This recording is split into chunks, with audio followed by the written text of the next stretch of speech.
আঞ্চলিক সাম্প্রতিক পরিস্থিতি প্রেক্ষিতে আমরা আজ এক জরুরি সংবাদ সম্মেলনের আয়োজন করেছি। আপনারা ইতিমধ্যে অবগত আছেন যে গত 2 ডিসেম্বর 2025 মঙ্গলবার বাংলাদেশ জাতীয়বাদী দল বিএনপি কর্তৃক আওয়ামী লীগ, ছাত্রলীগ এর কয়েকজন ক্যাডারকে নিয়ে পানছড়িতে নতুনভাবে যোগদান অনুষ্ঠান আয়োজন করা হয়।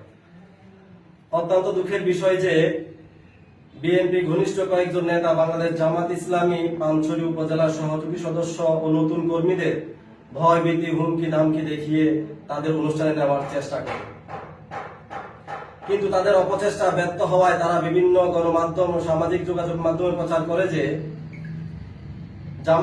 জামাতের শতাধিক নেতাকর্মী বিএনপিতে যোগদান করেছে।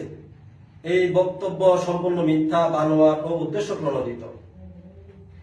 এর তীব্র নিন্দা ও প্রতিবাদ জানাচ্ছে বাংলাদেশ জামাত ইসলামী পানছড়ি উপজেলা। এখন যোগদানকারীদের প্রকৃত পরিচয় আপনাদের সামনে তুলে ধরার জন্য চেষ্টা করব। প্রথমে 1 নম্বরে মোহাম্মদ হোসেন শাহ মোহাম্মদপুর। তিনি বিগত আওয়ামী লীগ আমলে উপজেলা আওয়ামী লীগের সভাপতি নির্বাচনে প্রতিদ্বন্দ্বিতা করেছেন।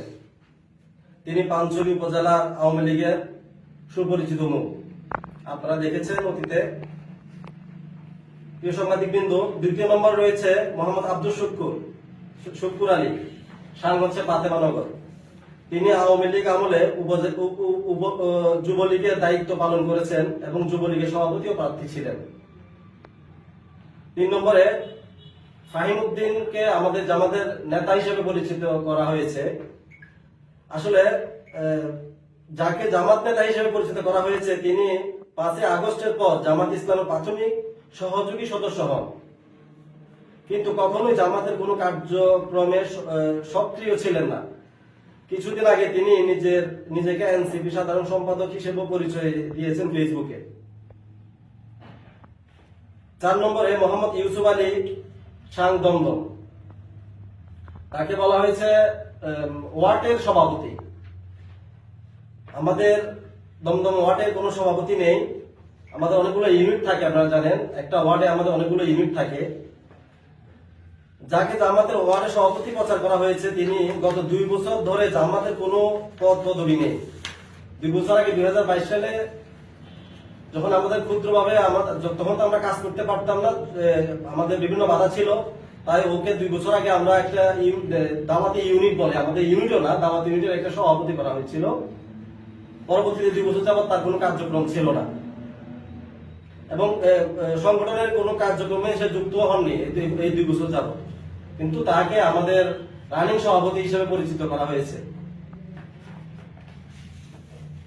5 নম্বরে ফরিদ মিয়া হাসাননগর। ওনাকেও জামাতের নেতা হিসেবে পরিচয় করে দেওয়া হয়েছে। তাকে জামাত নেতা হিসেবে পরিচয় দেওয়া হয়েছে, তিনি কেবল জামাতের একজন সহযোগী সদস্য ছিলেন। 1 ডিসেম্বর রাতে বিএনপির কয়েকজন সিনিয়র নেতা তার বাড়িতে গিয়ে ভয়ভীতি প্রদর্শন করেন। পরদিন তাকে কথা আছে বলে মোটরসাইকেলে তুলে বিএনপির অফিসে নিয়ে গিয়ে তাকে যোগদান করানো হয়। পূর্বে তিনি এই যোগদান সম্পর্কে কিছুই জানতেন না। এই বিষয়ে তার ভিডিও বক্তব্য আমাদের কাছে সংরক্ষিত রয়েছে, আপনারা চাইলে আপনাদেরকে আমরা দিব ইনশাআল্লাহ।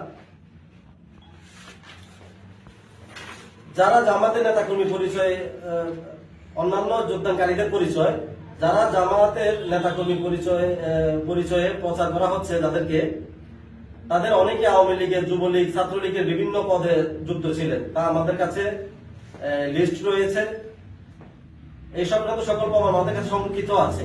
পাশাপাশি বিএনপির কিছু অপরিচিত মুরব্বীকে যোগদানকারী হিসেবে সাজিয়ে বানোয়াট নাটক তৈরি করে এবং বিভিন্ন সংবাদ মাধ্যমে, সামাজিক যোগাযোগ মাধ্যমে পানছড়িতে জামাত ইসলাম সহ বিভিন্ন দলের শতাধিক নেতাকর্মী যোগদান, এই মিথ্যা শিরোনাম প্রচার চালিয়েছে।